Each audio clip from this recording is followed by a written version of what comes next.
Do you work too many hours in the business putting out fires and instead you want to work more hours on the business, on the high level tasks? Then this one is going to be for you. I'm going to show you the 3 steps that you should go through to be able to work more hours on the business, therefore grow your agency, e-com brand, online business the most efficient and effective way possible without being stressed out all the time.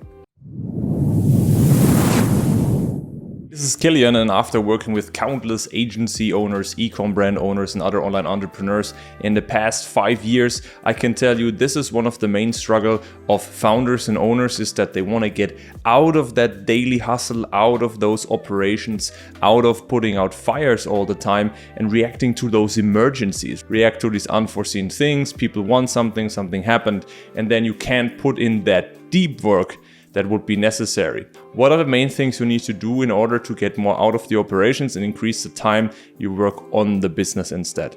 Number 1 is your team. So obviously you need a good team that helps you to delegate these tasks to them so that they can take over some of these operational tasks. But in general, it's some person that you delegate to, couple of person. And the most important thing is, first of all, make sure you have the right person in the right seats. For this, I highly recommend that you have a proven hiring process. So if you don't know how you get the next person that helps you and takes over these tasks, well, it's going to be super difficult. A lot of people, they just hire, some freelancers from Upwork and so on. This can be good for the start. It's better than nothing. So you can delegate some assistant tasks already to these people. But in general, you want to also build a team of people that have buy-in, that are in line with your company values, that want to stay with you long term, that have this mindset of wanting to grow in the company, because then they have more dedication to you. That leads me already to the point where it's not only about hiring the right person, the right personality for the job, but it's also about, are they trained properly and do they have the right context? And that leads me to step number 2, which is company documentation and your communication.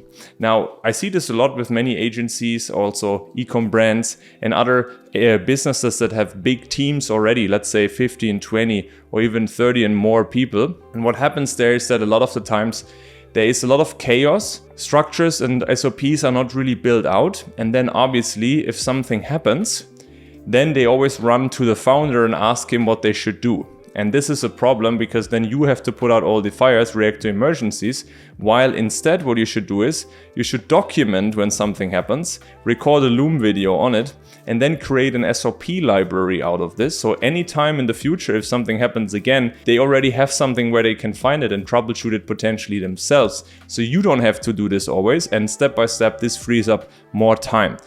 Ownership is a crucial value in your company, so that you empower people to take responsibility and solve problems by themselves. The question is, how do you instill that culture into them?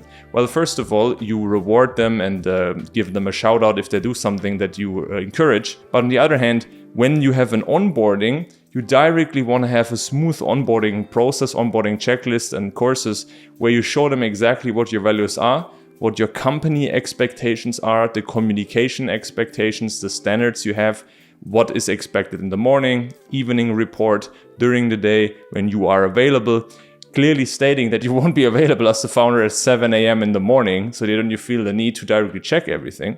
There's some emergency channels you can do. There's some Zapier automations where you send yourself an SMS if something happened. All of these things can be set up. But in general, you want to have this in place so people don't expect you to be available all the time. The biggest problem is that you might be still stuck in these bad habits of just checking it because you're afraid something's gonna happen.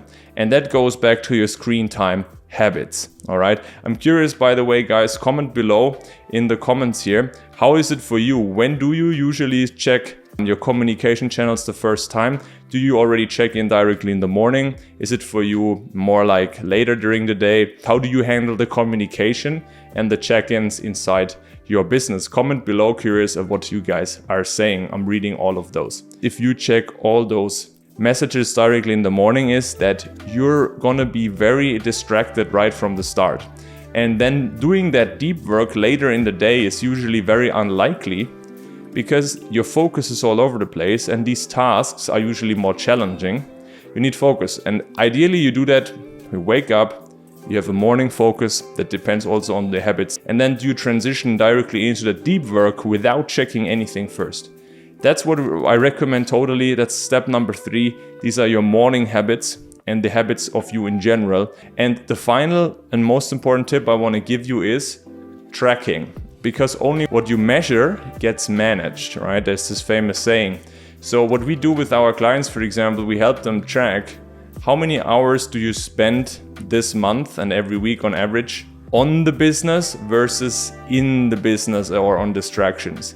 And so then you're making this shift where you see basically every day how many hours you spend on business activities versus in the operations. And when you put in that attention, you view that, you're then also able to manage it more and put the emphasis on working more deep work hours on the business. We had a client, Sam, for example, when he started with us, his operation hours were about 50% of his total weekly hours. And only 20% was on the business. And now after a few months of being in our coaching program, he switched that. So he has like around 50% nearly deep work and only 20% inside the operations. If that sounds interesting for you, then definitely let me know if we can help you with that. I want to invite you to a free consultation call. Go to kilianmarkert.com, and in there we can have a conversation on how we can help you to get more hours on the business versus in the business, and therefore grow your business the most efficient way possible. Go to kilianmarkert.com and apply for your call there. Like and subscribe to this channel, and then I will see you on the next videos.